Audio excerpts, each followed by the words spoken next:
Ramainya donasi untuk anak almarhumah Vanessa Angel, Gala Sky masih terus bergulir. Kali ini, nama Dewi Persik ikut terseret dalam polemik uang donasi rumah untuk Gala.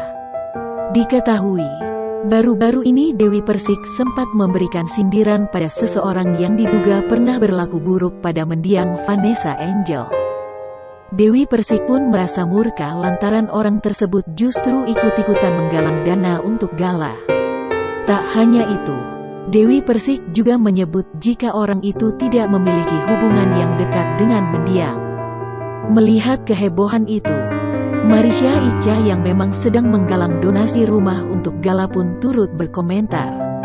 Marisha Ica sempat menegur Dewi Persik yang menyinggung penggalangan dana untuk Gala Sky. Saat ditelepon, wanita yang akrab disapa DP itu mengatakan bahwa sindiran itu bukan ditujukan untuk Marisha. Akhirnya, aku telepon dong Mbak DP. Mbak DP ini buat siapa ya? Ya ampun, ini mah bukan buat Kak Ika.